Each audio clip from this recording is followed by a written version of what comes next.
Bienvenue dans Cœur de maman, le podcast qui vous accompagne dans votre cheminement de foi en tant que maman, en explorant ce que la Bible dit sur la famille.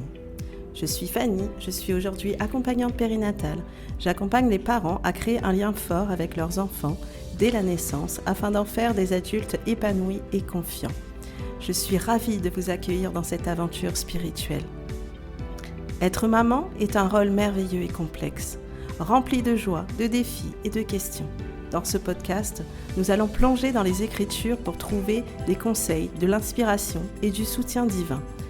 Que vous soyez une nouvelle maman ou que vous ayez déjà une grande famille, notre objectif est de vous offrir une perspective biblique sur les différents aspects de la vie familiale. Chaque mois, seul ou avec des personnalités qui m'inspirent, nous aborderons des thèmes autour de l'éducation des enfants, le mariage, la gestion du foyer et la croissance spirituelle personnelle. Nous croyons que la parole de Dieu est une source inépuisable de conseils pratiques et de réconfort. Ensemble, nous découvrirons comment appliquer ces enseignements à notre quotidien pour bâtir des foyers solides et aimants, centrés sur Christ.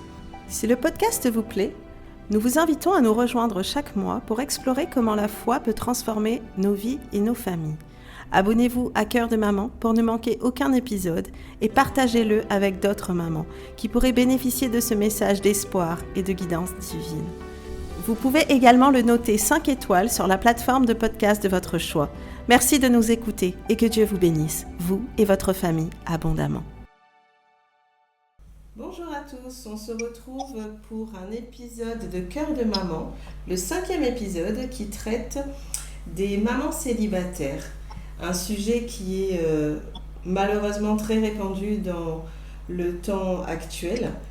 Et j'ai vraiment eu à cœur d'encourager les mamans qui passent par le divorce, qui passent par le célibat et qui ont des défis qui sont considérables et qui ont souvent besoin de se sentir entourées. Alors aujourd'hui, on reçoit Karine. Karine est maman de 5 enfants et malheureusement, elle a vécu un divorce. Bonjour Karine. Bonjour Fanny. Alors Karine, est-ce que tu peux te présenter s'il te plaît ?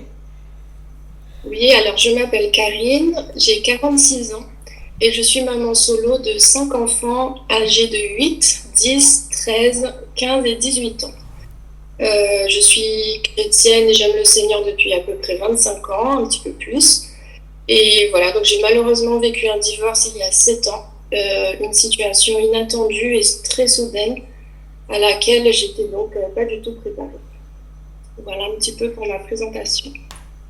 D'accord, forcément, ça a été un événement qui a dû chambouler ton quotidien. Et moi, j'aimerais savoir, lorsque c'est arrivé, quels ont été tes plus grands défis ?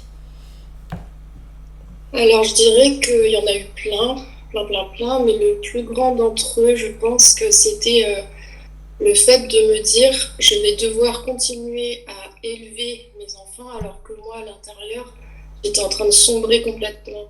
Et comme j'avais toujours eu cette idée de me dire pour que les enfants aient bien, il faut que moi j'aille bien. Et à ce moment-là, j'allais pas bien. Et c'était ça, je pense, mon plus gros défi. De les aider, quoi. Alors que moi-même, j'avais... Lorsque c'est arrivé, excuse-moi, tes enfants avaient quel âge ? Alors, pas très forte en maths, mais ma dernière, je me rappelle qu'elle avait 7 mois. Ah oui, d'accord. Donc là, mon plus grand a 18 ans, donc il avait 11 ans. Voilà. Oui, donc effectivement, être maman solo d'un bébé de 7 mois, avec déjà une grande fratrie, ça doit chambouler totalement l'organisation de la vie de famille, Exactement. Et justement, est-ce que pour toi, ça n'a pas été... Est-ce que tu t'es retrouvée complètement toute seule ou est-ce que tu as été entourée par de la famille ou des amis à ce moment-là ? Non, j'ai quand même été très entourée et heureusement parce que je pense que j'aurais eu beaucoup plus de mal à traverser la saison si j'avais été complètement seule. J'ai été très entourée par ma famille et puis aussi mes amis. qui priait pour moi et qui était vraiment un soutien à ce moment-là. D'accord. Merci, merci Karen. J'aimerais savoir, est-ce que dans ce moment-là, tu as dû faire face à des commentaires ou des jugements Alors, c'est arrivé, pas vraiment enfin, pas de mes amis. Bon, voilà, comme je te disais, j'ai eu beaucoup de soutien, mais c'est vrai que j'ai quand même fait face à des choses assez violentes. Et donc, ça n'a pas été simple, mais je pense que ce qui m'a aidé, c'est que il y avait tellement de choses à gérer en même temps que j'avais pas tellement le temps, en fait, de rester sur ce qui se passait autour. Il fallait que je sois là pour les enfants, donc mon focus, c'était automatiquement. En fait, je faisais même pas d'effort pour ça, c'est que je mettais l'énergie là où il fallait la mettre pour que les enfants souffrent le moins possible, même si, bien sûr, on ne pouvait pas éviter qu'ils souffrent. Donc voilà, je pense que c'est ça qui m'a aidé, c'est de ne pas trop me focaliser sur ce qui me tirait vers le bas et, et voilà, et puis d'avancer pour les enfants, quoi. on sent que tu as quand même une force de caractère et que après de toute façon dans ce moment-là c'est souvent les enfants qui passent en priorité. Une maman de Ouais, toute façon elle devient souvent une lionne pour ses enfants. Donc c'est c'est- c'est vrai qu'on a une force qui nous dépasse en fait. Et puis Dieu est là pour nous aider, pour nous combler. Et heureusement qu'on n'est pas seul face à ça en fait.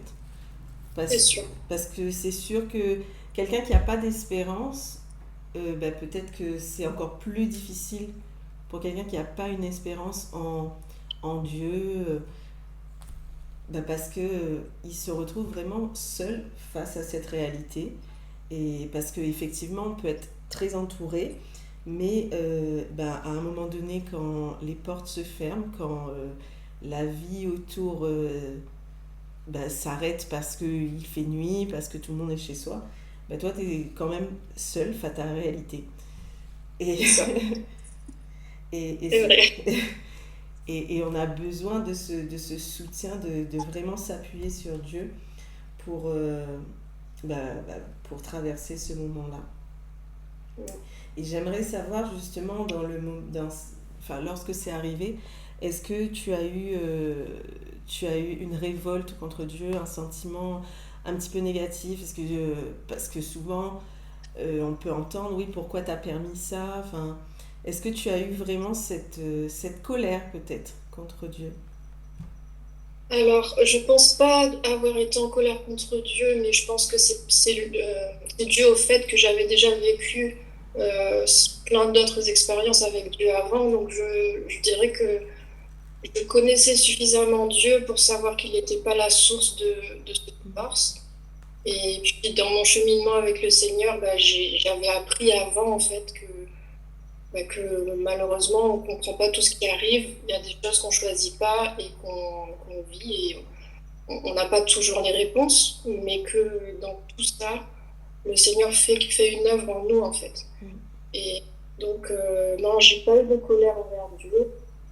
J'ai dû voilà, faire face à plein de sentiments difficiles, d'émotions difficiles, mais pas contre Dieu, non.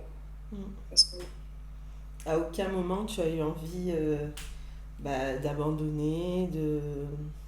si, à un moment donné, si, j'ai vraiment eu envie de donner. Et d'ailleurs, j'ai cru au moment où c'est arrivé que c'était terminé pour moi, en fait. J'ai vraiment cru que je pouvais plus servir Dieu parce que je vivais ça. D'autant plus qu'à cette époque, j'étais connue dans mon église pour écrire des chants de louange parce que je faisais partie du groupe de louange. Et donc, les gens me connaissaient tous en fait. Donc, j'étais voilà, celle qui écrit des chants et tout ça. Donc, c'était d'autant plus difficile de se dire on écrit des chants de louange, on est normalement un exemple pour d'autres, on inspire d'autres. Et à côté de ça, on vit un échec qui est quand même énorme.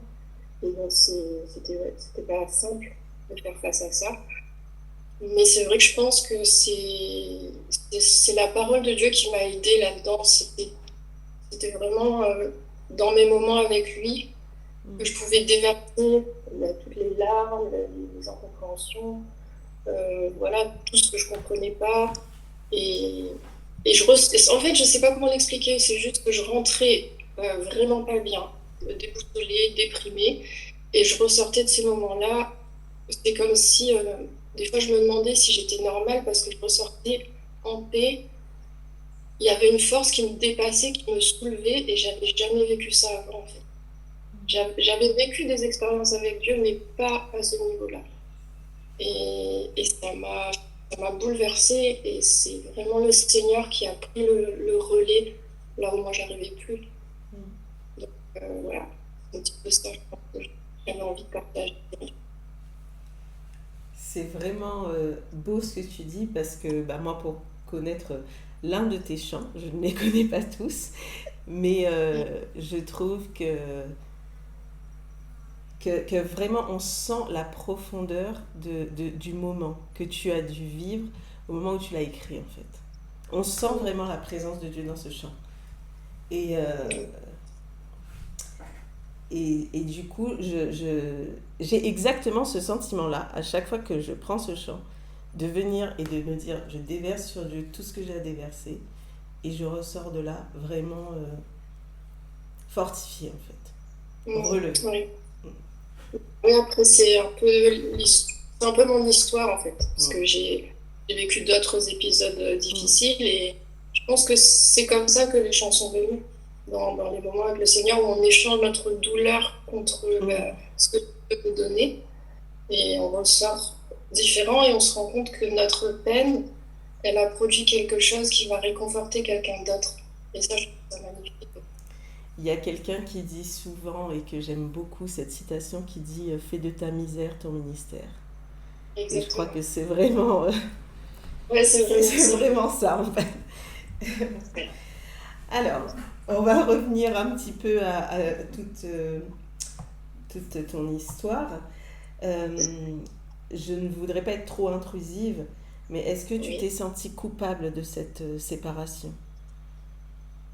Alors, je ne me suis pas forcément sentie coupable ou responsable, mais j'ai quand même eu de la culpabilité, mais plus... en fait, pour moi, c'était incompatible d'écrire des chants pour le Seigneur et de divorcer en même temps. Donc, je ne sais pas trop comment le décrire, mais je me sentais pas responsable, mais je pense que c'était plus de la honte que de la culpabilité, je sais pas vraiment, mais oui, il y a eu des sentiments un peu comme ça, où, par exemple, quand je rentrais dans l'église, il se passait rien de mauvais, mais moi-même, je me sentais illégitime. C'est comme si je me sentais plus, c'était plus ok d'écrire des chants, parce que je vivais ça. Voilà, donc j'ai dû lutter contre ça. Ça, c'était des mensonges que l'ennemi avait vraiment voulu enlever, et qui sont partis au fur et à mesure. Après, ça revient de temps en temps, et il faut jamais... bon, c'est jamais fini, quoi. L'ennemi s'arrête jamais, mais voilà, c'est des choses dont on le gère mieux avec le temps aussi, avec les expériences avec Dieu. Moi, j'aimerais maintenant rentrer dans le vif du sujet. Comment on organise son quotidien avec 5 enfants à l'époque, la plus petite avait 7 mois, donc il y a toute une organisation à revoir. Comment ça se passe ? Maintenant, ils sont plus grands, il y a peut-être plus les mêmes défis. Oui, ils ont grandi, c'est un peu différent. Bon, il y a toujours des défis, mais après, j'avais pas de formule magique, comme on dit, mais je savais de toute façon qu'il fallait... Enfin, de toute façon, même avant de vivre le divorce, j'avais une famille nombreuse, je gérais quand même énormément de choses à la maison. Donc, j'étais quand même déjà assez organisée à la base. Et ça, je crois que c'est quand même une force que le Seigneur m'a donnée. Je le remercie pour ça. Et ça m'a aidé à trouver des solutions, en fait, quand je voyais que je perdais du temps sur des tâches. J'essayais de voir à chaque problème, chaque chose qui ne roulait pas autant que je voulais. J'essayais de trouver des solutions pratiques. Parce qu'il y a le côté, bien sûr, on prie, il y a le Seigneur qui nous aide, mais il y a aussi des choses pratiques qu'on peut mettre en place, qui allègent la charge mentale, qui allègent le quotidien. Et donc, je dirais que moi, ce qui m'a beaucoup aidé, c'est de me débarrasser de tout ce qui ne servait pas, de faire du tri, d'avoir à la maison juste les choses qui sont nécessaires. Enfin voilà, des petites choses toutes bêtes, mais qui changent vraiment le quotidien, qui font gagner du temps. Les enfants, je suppose qu'ils aident à la maison, donc déjà, il y a peut-être... Maintenant, ils aident un peu plus, mais bon, après, voilà, je fais quand même. Je fais quand même. Parce que bon, voilà, les ados, ils aident, mais bon, voilà, et parfois, c'est pas forcément naturel, donc il faut leur rappeler tout ça. Mais, euh, mais oui, j'ai quand même un système où les enfants participent à la maison, c'est important. Et est-ce qu'il y a des moments où tu t'es sentie particulièrement dépassée? Oui, plein de fois. Et ça m'arrive encore, vraiment, même au bout de ces temps, hein. Je pense que ça arrivera encore. Parce que ça reste un quotidien qui est rempli de défis chaque jour. Donc oui, parfois, émotionnellement, des fois on va moins bien, des fois on va mieux, et puis des fois il y a des journées plus difficiles que d'autres. Donc oui, il y a des fois on n'y arrive pas en fait. On se dit mince, aujourd'hui c'était plus dur, mais avec le temps j'apprends à me dire c'est pas grave. Mm, On peut pas toujours avoir des journées où tout roule, c'est et ça. c'est normal. Donc j'essaie d'être un petit peu plus douce avec moi-même aussi maintenant. Mm. Voilà. Est-ce que tu as une to-do list? Est-ce que tu as... là, on parle vraiment pratico-pratique. Est-ce que tu, je sais pas, peut-être tu fais du batch cooking Alors j'ai essayé, mais ça m'a beaucoup aidé, mais j'ai pas forcément réussi à le tenir tout Mm, le temps. Donc des fois je le fais, des fois j'y arrive moins. Mais par contre, ce qui m'aide moi, c'est d'avoir un planning qui est collé sur mon frigo et il y a tout écrit dessus. Parce que si j'écris pas, alors forcément, je vais oublier parce il y a beaucoup de choses. Donc, voilà. Les enfants, on savent que quand il y a besoin de quelque chose, par exemple quelque chose pour une sortie scolaire ou quoi que ce soit, ils savent qu'il faut me l'écrire. Il faut pas juste me le dire, il faut me mm. l'écrire à tel endroit sur le planning. Comme ça, voilà, j'ai des petites astuces comme ça qui font que ça va m'aider à me rappeler des choses importantes. C'est vrai, puis tu avais dit que tu étais quand même très entourée, donc ça aide aussi si on doit aller récupérer le petit à l'école et que la grande aussi. Et puis, Alors après, oui, disons que j'ai été très entourée pendant une longue période, mais c'est vrai que maintenant j'ai déménagé, je suis dans une autre région, et du coup là je me retrouve vraiment plus toute seule. Mais je me dis que le Seigneur sait aussi, et que il sait en fait emmener le secours à la mesure où on en a besoin. mm, Et c'est pour ça que je me dis qu'avant de vivre le divorce, j'aimais déjà le Seigneur, tout ça, mais je pense que j'étais pas consciente que je l'incluais pas dans tous les détails du quotidien. Et en me retrouvant toute seule, j'ai dû apprendre ça et je me suis rendu compte qu'il était là dans tellement de détails. Pour moi, avant, je pensais même pas que j'avais besoin de lui demander d'être là dans ces détails-là, en mm, fait. mm, Et Dieu est vraiment extraordinaire. C'est pas juste, voilà, une idée ou quoi, c'est vraiment il porte la foi. Et, voilà. Du coup, tu as un petit peu répondu depuis tout à l'heure, mais ta foi en Christ, comment elle a été impactée? Est-ce que justement ça t'a fortifié sur des, sur des perceptions qui étaient peut-être un peu branlantes à certains moments? Est-ce que ça a changé ta perception? Est-ce que... Alors, quand j'ai vécu ça, moi, la première pensée que j'ai eue, c'est que j'allais faire une dépression. J'étais persuadée que j'allais jamais m'en sortir, etc. Et en même temps, comme il y avait les enfants, et mon amour pour les enfants a fait aussi que j'avais pas 10 000 solutions, j'avais besoin de faire un choix.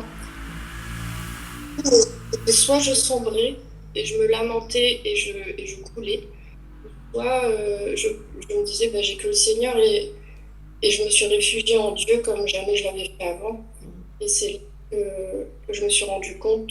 En fait, plus il agissait en moi, et plus je me rendais compte à quel point ce qu'il dit est vrai quand il parle de venir au secours de ceux qui ont le cœur brisé, comment il soutient tous ces versets de la parole qui nous disent combien Dieu est fidèle.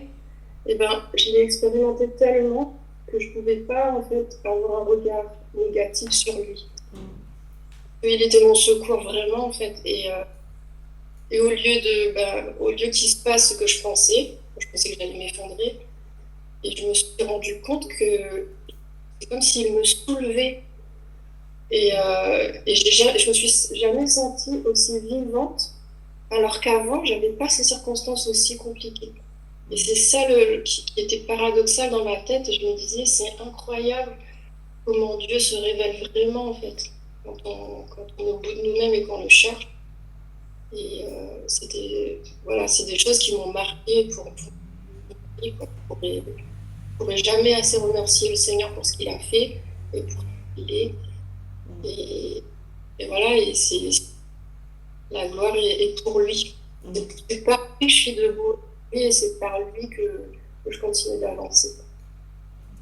Alors, on a des petites interférences, mais on n'a pas la chance d'être physiquement ensemble. On est en visioconférence, donc c'est pour ça qu'il y a quelques petites interférences. J'espère que ça n'empêchera en rien la compréhension du message que Karine veut faire passer. Voilà, je suis navrée d'avance. Est-ce qu'il y a eu des versets bibliques qui t'ont particulièrement accompagné dans ton parcours? Oui, il y en a eu plusieurs. Là, j'en ai noté 3, il y en a eu d'autres, mais il y a le verset dans Hébreux 13, verset 5, la deuxième partie du verset qui dit « Non, je ne te laisserai pas, je ne t'abandonnerai pas ». Et ce verset, ça veut tout dire. Ça veut dire que même si tu vis un divorce, je ne t'abandonne pas. C'est pas parce que tu vis un divorce que je vais changer d'avis. Et donc ça, c'est une promesse que je garde toujours avec moi. Ensuite, j'ai aussi le verset de Philippiens 4 au verset 13, qui est quelque chose dont je me rappelle quand je suis épuisée, quand il y a des jours où ça va pas, où je me sens plus capable ou quoi que ce soit, qui dit « Je puis tout par celui qui me fortifie ». Et en fait, quand on est épuisé ou qu'on n'a plus de force, c'est pas nous en fait qui pouvons faire quelque chose, mais c'est par celui qui nous fortifie. Donc lui, il vient, il nous fortifie et c'est là qu'il nous rend de nouveau capables de faire. Mais c'est par lui en fait. Donc en fait, tout est par lui. Et aussi, il y avait le verset dans Romains 8, 28 qui dit « Nous savons du reste que toute chose concourt au bien de ceux qui aiment Dieu, de ceux qui sont appelés selon son dessein. » Et ça aussi, c'est un verset qui m'a beaucoup porté dans ma vie en fait avec le Seigneur et qui m'aide à me rappeler que tout ce que je vis, que ce soit bon ou pas bon, Dieu va s'en servir pour produire quelque chose de bon. Et donc, c'est une chose sur laquelle je m'appuie souvent. Quand je vois que c'est compliqué, j'essaie de me rappeler ça, je me dis, mais même là-dedans, le Seigneur va faire quelque chose de magnifique avec cette histoire-là. C'est vrai. Et c'est ce qui m'encourage. C'est vrai ce que tu dis et je pense que tu vas pouvoir aider d'autres mamans qui, comme toi, malheureusement, ont eu à vivre ce moment ou qui peut-être ont jamais eu la chance d'avoir cette vie de couple mais ont eu un enfant hors mariage et dont le père n'a pas voulu prendre la charge des enfants parce que mine de rien les modèles familiaux ont complètement changé maintenant et on rencontre souvent ce genre de modèle et c'est vrai que je voudrais quand même dire aux personnes qui nous écoutent que c'est vrai que Christ nous fortifie, c'est vrai, tout ce que tu dis est vrai, mais c'est ok aussi des fois d'être triste, de pleurer et de ne pas être bien et de se poser mille et une questions, c'est normal et Dieu nous connaît en fait, Dieu nous connaît et il veut vraiment. En fait, à chaque fois qu'on est dans ces moments-là, on pleure seul, peut-être à crier contre le monde entier, il est là, il est l'auditeur qu'on oublie souvent. Et il est là et il nous soutient.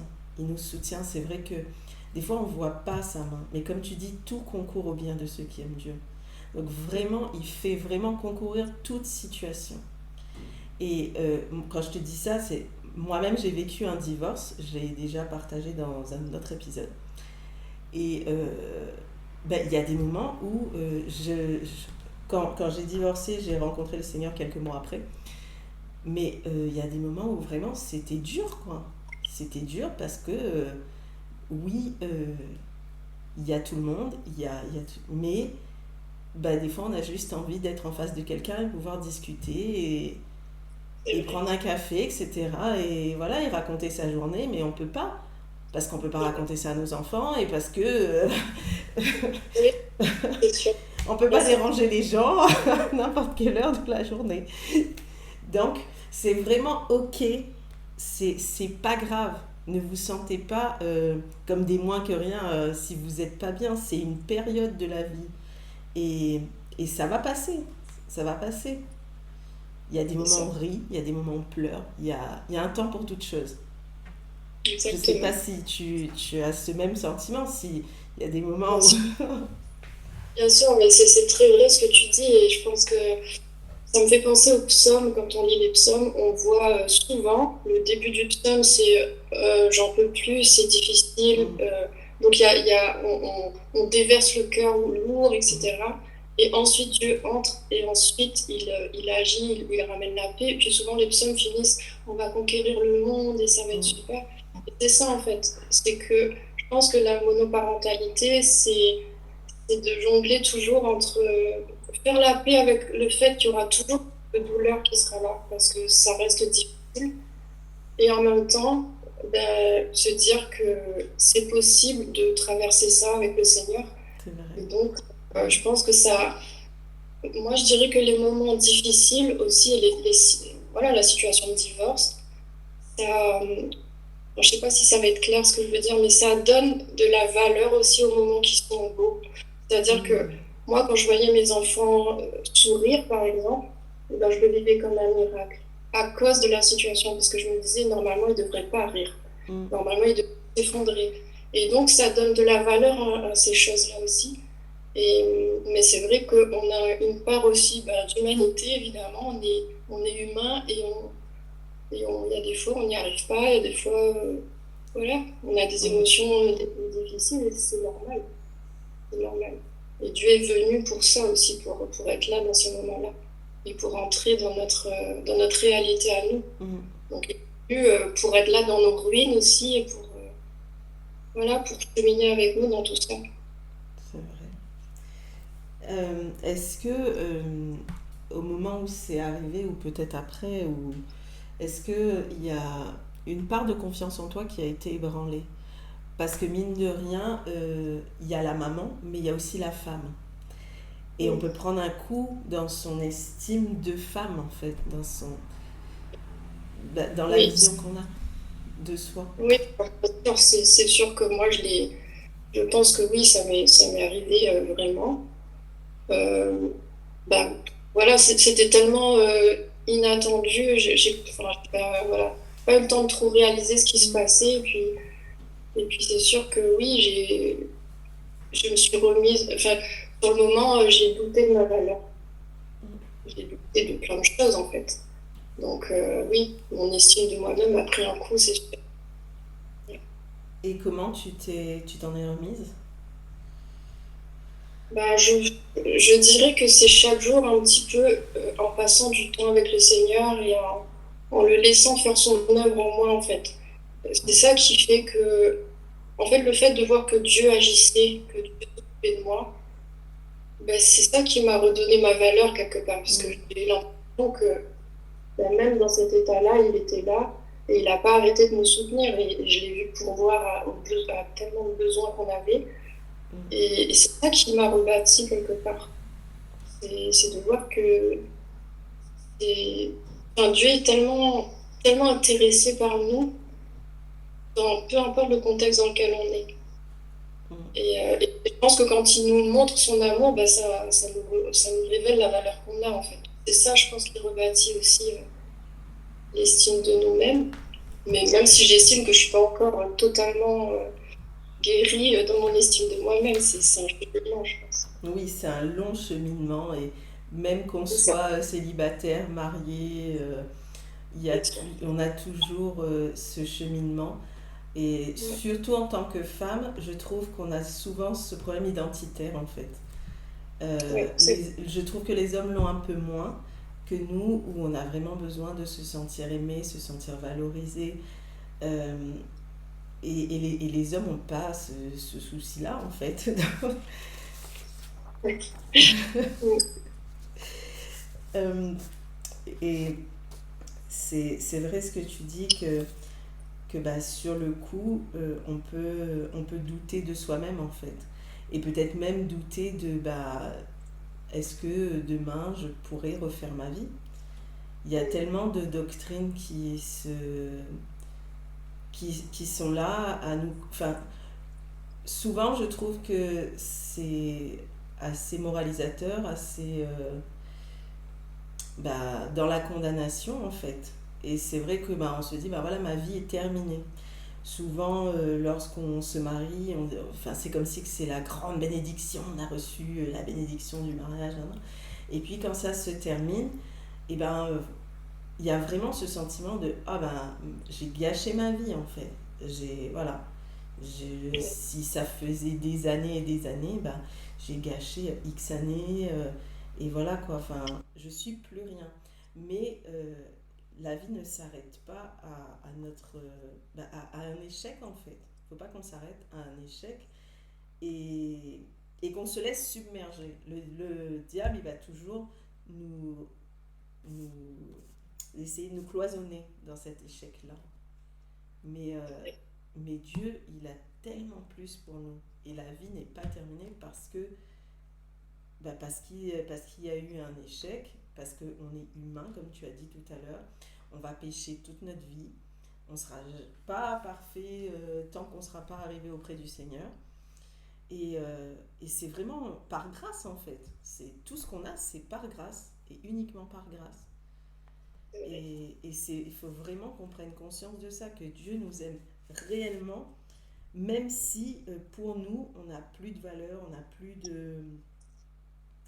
n'a plus d'identité, parce que bah, souvent, enfin, en France, c'est comme ça, quand on se marie, on prend le nom de l'époux, et du coup, tout d'un coup, bah, on se retrouve à faire machine arrière et avoir son nom. Et à la réunion, je sais, à la réunion, on dit ah, ou c'est madame. Bah, moi, par exemple, mon mari, c'est Jean. Ou c'est madame Jean. Bah, en fait, j'ai pas d'identité. Je m'appelle la madame. et souvent, bah, c'est ça, en fait. C'est comme si que une femme, quand elle se marie, voilà, elle est devenue la femme d'eux. Et souvent, je dis ça, quand on devient maman, on n'a plus d'identité. On est la maman d'eux. Et, et, et c'est vrai que c'est compliqué de se retrouver vraiment en tant que soi-même. Qui je suis moi, Fanny, qui je suis moi, Karine, et qui je suis dans les yeux de Dieu. Comment Dieu me voit. Et il faut vraiment aller puiser là-dedans, savoir bah, qu'est-ce que Dieu dit de moi. Peu importe ce que les gens diront de vous, de toute façon, ils diront forcément quelque chose, bon ou mauvais. Mais c'est vraiment qu'est-ce que Dieu dit de moi, qui je suis. Et c'est pas parce que j'ai divorcé, c'est pas parce que je vis un échec, c'est pas parce que j'ai perdu mon travail ou plein d'autres choses que je ne suis plus personne. Moi, j'aimerais enfin, savoir si tu aurais un conseil à donner à des mamans qui se sentent seules, découragées. Tu as dit souvent de puiser la force en Dieu, mais bah, on a un côté spirituel, oui, mais on a un côté humain. Donc peut-être que tu as des petits conseils, des petites astuces pour qu'elles ne se sentent pas forcément toutes seules et désemparées, démunies. Après, je sais pas si c'est des conseils ou c'est des choses qui m'ont aidé moi. Mm. Après, je pense que chacun, on a aussi peut-être des choses qui vont nous aider plus, enfin, qui vont être adaptées pour une personne et pas pour une autre. Donc, dans ce que je dis, je pense que il faut prendre ce qui nous aide et mettre de côté ce qui nous aide pas, parce qu'on n'est pas toutes pareilles non plus. Mais en tout cas, moi, je sais que ce qui m'a aidé, c'est de me dire que, en fait, souvent on entend quand on est maman solo, on doit être le père et la mère en même temps. Et moi, j'ai refusé ça parce que je me suis dit, je ne suis pas créée pour être un père. Donc, en moi, j'ai pas la capacité d'être un papa.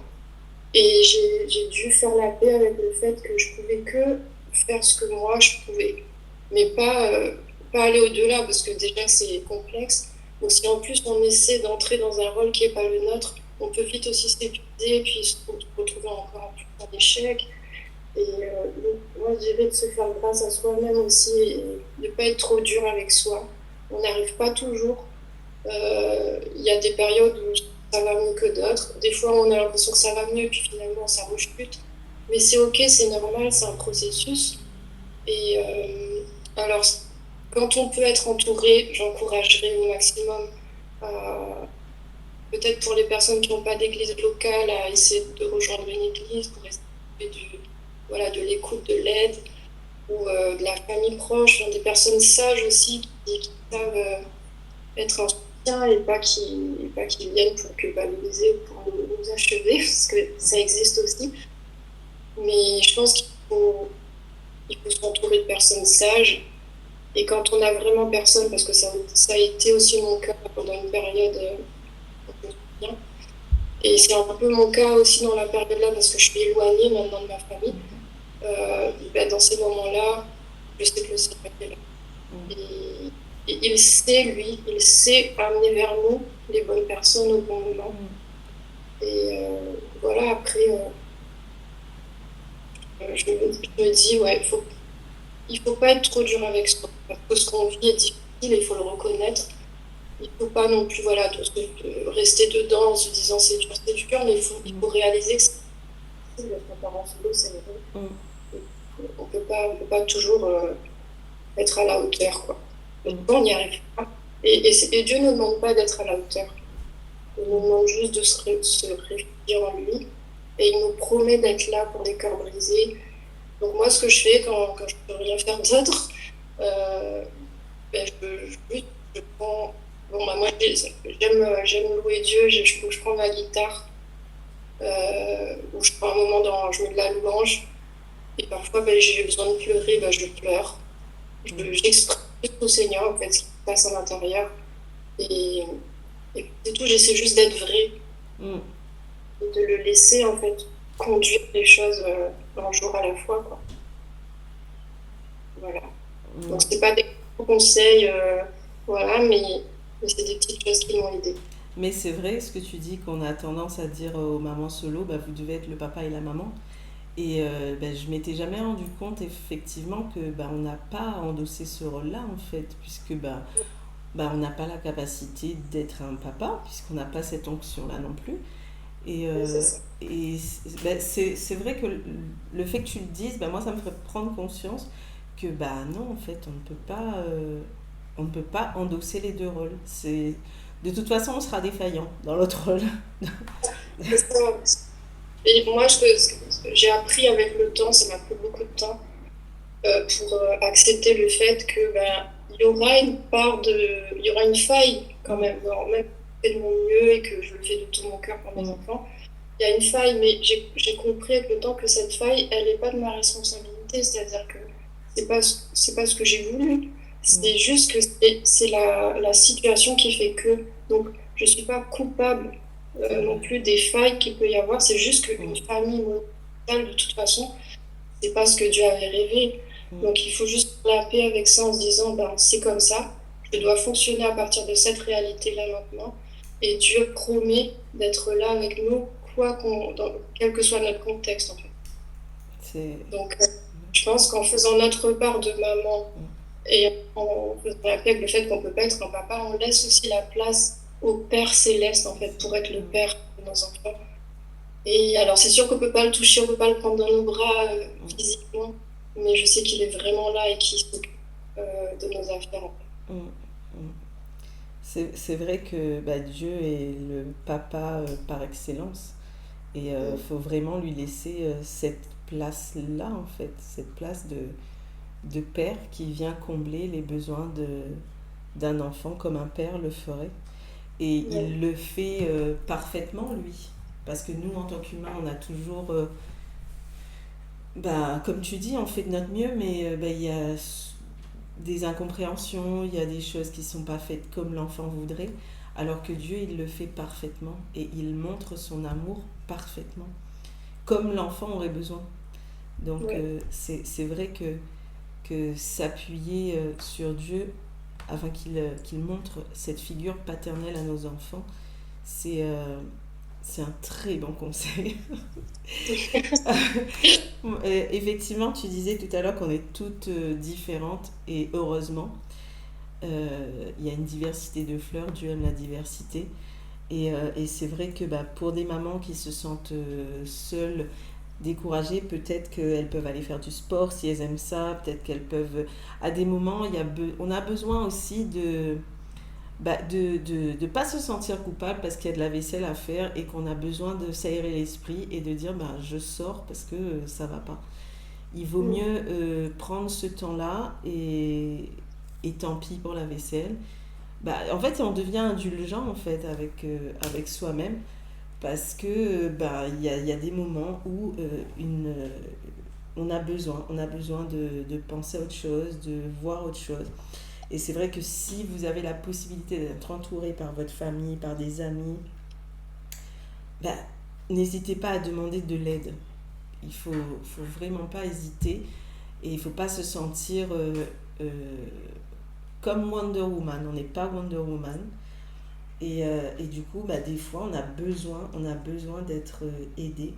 Et que ce soit dans cette situation-là ou dans plein d'autres situations de la vie courante, en fait. Et j'ai appris, c'est un petit tips que je donne, parce que j'ai appris qu'on avait la possibilité d'avoir droit à une aide ménagère pour tout changement familiaux, que ce soit une naissance, un divorce ou un déménagement en un an et qui est financé en partie par l'État. Donc c'est pas mal pour les personnes qui ont besoin d'aide à la maison d'avoir ce dispositif, de savoir qu'il y a ce dispositif qui est en place et qui est là et qui peut nous aider. Donc voilà, vous pouvez vous renseigner auprès des autorités compétentes. Est-ce qu'il y aurait quelque chose que tu aimerais dire peut-être aux communautés chrétiennes, parce que souvent, euh, la communauté chrétienne, on s'attend à plus de bienveillance, et souvent on a malheureusement parfois pas cette bienveillance-là. Est-ce que tu aimerais dire quelque chose aux églises, peut-être pour accompagner les mamans célibataires? Est-ce que tu aurais quelque chose que tu aimerais leur dire, tout simplement? Mais je pense que les personnes qui vivent le divorce, soit père, père célibataire ou mère célibataire, euh, on a, on a besoin bien sûr des prières, parce que Mhm. ça nous porte et ça fait une énorme différence au quotidien. Mais je pense qu'on a aussi besoin de choses très concrètes, parce que quand on vit ça, on a besoin d'avoir quelqu'un qui nous prend dans les bras ou quelqu'un. Et voilà, en tout cas pendant la période vraiment la plus critique, d'avoir quelqu'un, je sais pas, qui nous offre un repas, ou qui prend les enfants pour qu'on puisse avoir un peu de repos. Je pense que des choses concrètes comme ça fait une énorme, parce que c'est ça qui montre à la personne qui vit un drame, qu'elle a de la valeur et qu'elle compte. Et voilà, donc je pense que moi, c'est ce qui me... Parce que moi, comme je disais, j'ai été entourée et c'est ces choses-là qui m'ont aidée. Alors les prières, bien sûr, mais aussi le côté pratique qui rentre Mhm. dans la réalité de la maman, en fait, ou du papa. Mhm. Voilà. Et moi, j'aimerais, si tu as une histoire ou un témoignage concret de la fidélité de Dieu, parce que tout à l'heure, on a abordé furtivement un aspect sur justement les finances, puisque mine de rien, quand on passe de deux entrées d'argent à une seule, eh bien, il y a des choses qui ne sont plus possibles. Peut-être que tu as un témoignage de la fidélité de Dieu à ce niveau-là, peut-être sur un autre sujet que tu aimerais partager. Oui, alors j'ai vécu plusieurs témoignages où Dieu a pourvu financièrement. Il a pourvu à plein d'autres niveaux aussi, mais j'ai vécu des choses extraordinaires et tout ça. Mais ce qui m'a le plus touchée, c'est que je me souviens, il y a un moment, j'avais mes 4 filles qui voulaient venir pour faire du handball. Et j'étais allée me renseigner au club de hand pour voir comment ça se passe, quels sont les tarifs.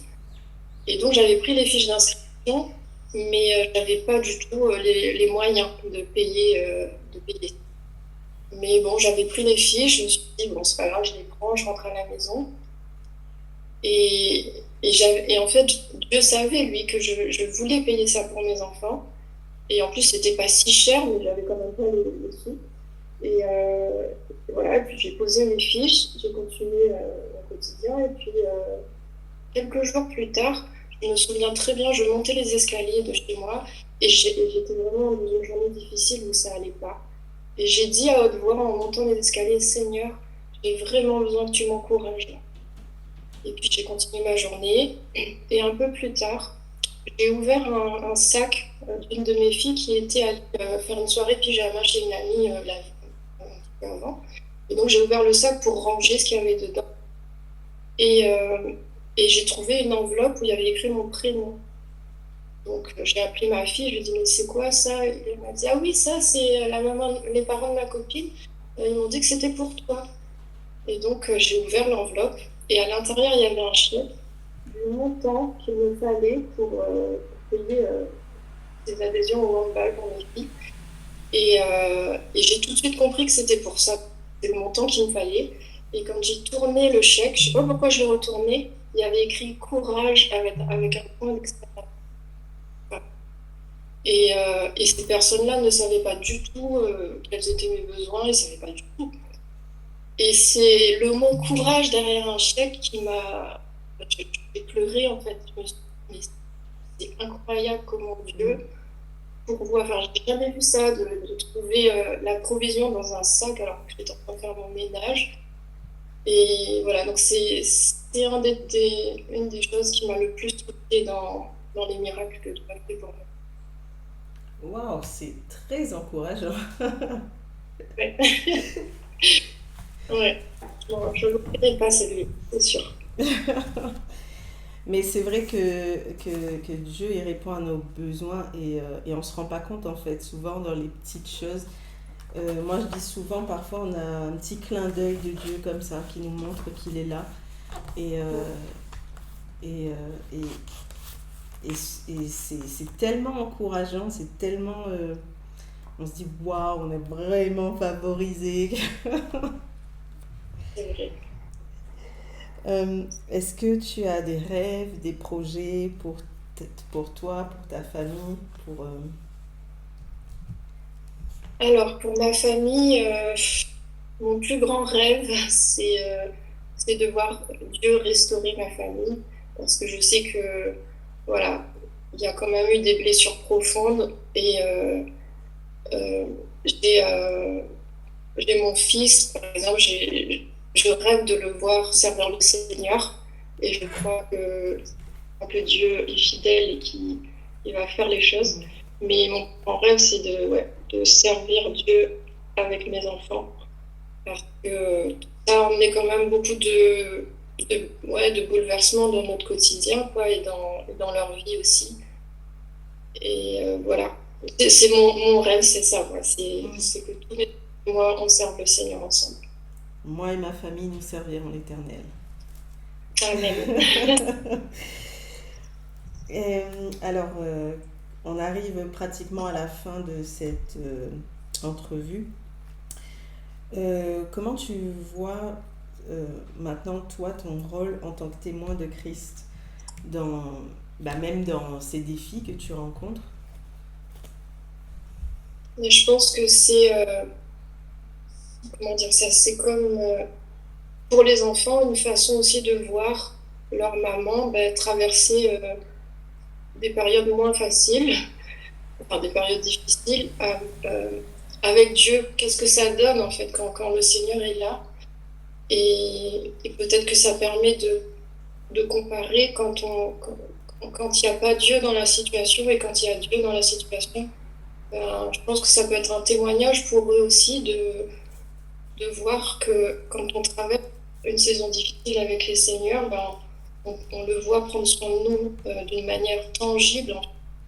Et je pense que ça peut les marquer d'une façon. Quelle est la chose que tu aimes le plus dans ton rôle de maman? Ça, c'est une question pas facile parce qu'il y a de belles choses dans la vie de maman, même si le quotidien reste un défi.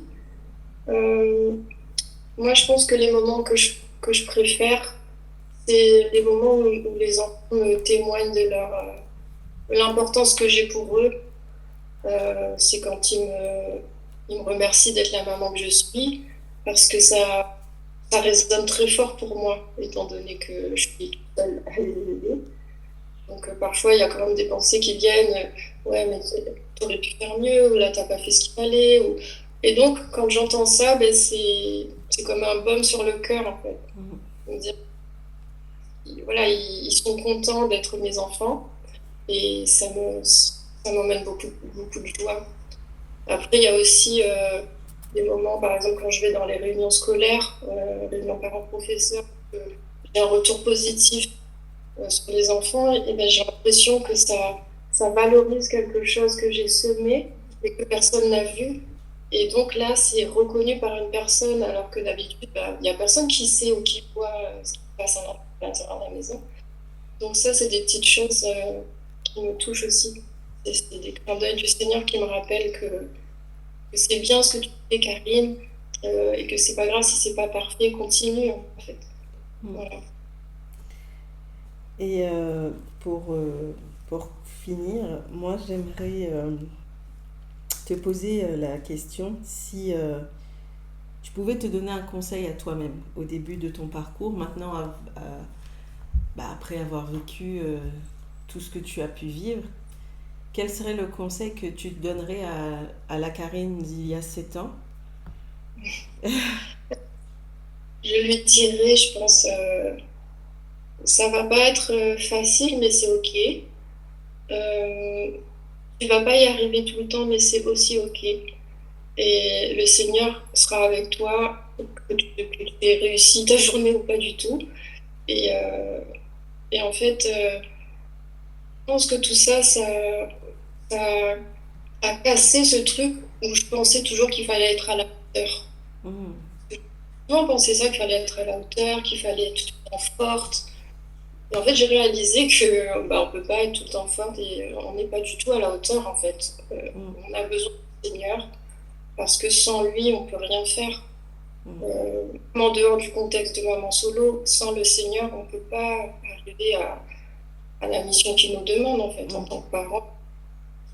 Voilà, on a besoin de lui dans tout ce qu'on fait. Donc ça m'a appris à me faire grâce à moi-même en fait, à force de cheminer dans tout ça.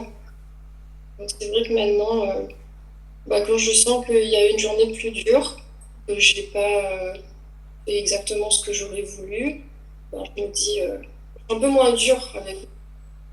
Je le suis encore un peu parfois, mais moins qu'au début. C'est tellement vrai ce que tu dis, tellement touchant tout ce que tu nous partages. Et c'est vrai qu'il y a tellement d'injonctions sur la maman, qu'elle soit célibataire ou pas de toute façon. Et malheureusement, à l'ère des réseaux sociaux, il y a plein de choses qui sont instagrammables et plein d'autres qui ne le sont pas. Et on a tendance souvent à se comparer à des standards qui sont déjà faussés dès le départ. Donc vraiment, ne vous comparez pas à d'autres personnes. La comparaison en tant que femme, on est forte pour ça, on est trop forte pour ça, on aime bien se comparer à tout le monde. Elle est plus grande que moi, elle est plus mince que moi, et ci, et ça. Et quand on est maman solo, ou maman tout court, c'est pire. On regarde les autres mamans à l'école, comment elles sont arrivées. Mais chacune, on est à notre place où il faut. Comme je dis toujours, on est la meilleure maman pour nos enfants. Et on est les seuls à savoir ce qu'on vit, on est les seuls à savoir euh, ben, tout notre quotidien, tout ce qui se passe avec Dieu. Il faut vraiment ne jamais lâcher sa main, que ce soit dans un contexte de famille monoparentale ou dans un contexte de famille avec les deux figures parentales. Il faut vraiment avoir en tête que il y a Dieu qui est là. On n'est pas seul. Et que, voilà, il y a ce qu'on voit sur les réseaux, c'est pas forcément vrai. Donc, c'est pas la peine que j'aille me comparer à qui que ce soit et à quoi que ce soit. De toute façon, tout est une saison dans la vie. Les enfants grandissent. Ta petite avait 7 mois et maintenant elle a 8 ans, c'est ça? C'est ça. Donc, à 7 mois, il y a des choses qui devaient être plus difficiles que maintenant quand elle a 8 ans. Mais tout est une saison. Il n'y a pas de se dire oui, un tel y arrive et moi j'y arrive pas. C'est une saison. C'est vraiment. Faut vraiment se dire il y aura des jours meilleurs. Il y aura des jours qui seront tellement plus glorieux. Et, euh, et vraiment, ne vous mettez pas tant de pression. Moi, j'ai toujours eu cette pression de me dire oui, on dit qu'il faut prier 2 heures de temps, naninana. Et par exemple, là, j'ai une petite qui aura bientôt 2 ans. Et sincèrement, prier 2 heures de temps avec elle, c'est très compliqué. Donc, à un moment donné, on a ce poids en fait, mine de rien. Il faut prier 2 heures de temps, il faut parler de Dieu, il faut aussi, il faut aussi, il faut. Mais non, à un moment donné, Dieu ne nous impose pas tout ça en fait. L'homme nous impose plein de choses, mais Dieu ne nous impose pas tout ça. Et vraiment, c'est une question de cœur, c'est une question de disposition de cœur. C'est, c'est vraiment. Dieu, il connaît l'intérieur en fait. Et il faut vraiment pas juger quelqu'un à ce qu'on voit. Euh, Parfois, on peut voir une femme qui est forte, qui crie beaucoup, qui s'exprime beaucoup. Et au final, on a l'impression qu'elle est très sûre d'elle et très matérialiste parfois, alors qu'en fait, c'est une femme complètement brisée. Mais quand elle est devant Dieu, seule devant Dieu, elle déverse son cœur. Et c'est sûrement lui qui la relève et qui fait que elle peut être cette femme qui est sûre d'elle, qui est mais vraiment ne jugez pas un livre à sa couverture. Est-ce que Karine, tu pourrais prier pour ces mamans qui, comme toi, ont vécu un divorce, qui peut-être ont besoin de restauration, qui peut-être ont besoin d'être encouragées dans leur féminité, qui... Est-ce que ça te dit? Avec Seigneur, je te remercie pour ce moment avec Fanny. Merci pour ta présence. Merci pour le Dieu que tu es. Ce matin, je veux te présenter, Seigneur, toutes ces femmes qui vivent cette situation difficile que j'ai connue moi aussi, le dire. Que ce soit récent, que ce soit plus ancien. Mais toutes ces mamans célibataires qui doivent élever seules leurs enfants, je les présente là, Seigneur. Je sais combien tu es fidèle dans ce genre de moment où on perd complètement nos repères, où tout devient parfois si compliqué et si lourd à porter, Seigneur. Toi, tu sais, tu te tiens auprès des cœurs brisés, c'est ce que tu promets dans ta parole. Tu es celui qui reconstruit sur les ruines de nos vies, Seigneur. Alors, je te demande maintenant, Saint-Esprit, au nom de Jésus, que tu interviennes dans la vie de chacune de ces personnes, que tu viennes leur révéler une à une, que tu les prennes chacune une par une, Seigneur, dans tes bras, et que tu viennes leur révéler l'amour tellement profond que tu as pour elles, que tu viennes les soutenir par la force toute puissante qui réside en toi, Seigneur. Tu es celui qui rétablit, tu es celui qui relève, tu es celui qui rebâtit. Je l'ai tellement vécu, Seigneur. Je te demande de le faire pour ces femmes. Que tu leur donnes la force dont elles ont besoin, la grâce dont elles ont besoin. Dans le nom de Jésus, Seigneur, je te les remets maintenant. Qu'elles puissent se confier entièrement à toi, en sachant que tu es leur Père dans le ciel et que tu prendras soin d'elles et de leurs enfants. Je les bénis maintenant. Je te les remets et je te fais confiance, Seigneur Jésus, pour chacune de leurs vies. Merci pour tout ce que tu fais et merci pour tout ce que tu vas faire, Seigneur. Dans le nom de Jésus. Amen. Merci beaucoup, Karine. Merci pour ta sincérité. Merci pour ton cœur. Merci d'avoir vraiment ouvert ton cœur. Et je suis persuadée que cet épisode va bénir des mamans qui traversent le divorce. Je sais qu'il y aura vraiment un impact. Et je sais que tu vas vraiment être utilisé encore plus par Dieu. Et je te remercie vraiment. Merci d'avoir accepté cette invitation. Merci, merci beaucoup. Et pour toutes celles qui nous écoutent, je vous remercie de nous avoir écoutés jusqu'à la fin. Merci vraiment d'avoir pris ce temps. D'avoir peut-être cliqué, d'avoir été interpellé. Et on se retrouve le mois prochain avec un épisode particulier parce que je ne m'adresserai pas forcément aux mamans, enfin pas seulement aux mamans, mais aux couples. On se retrouve le mois prochain. Merci beaucoup. Soyez pleinement bénis.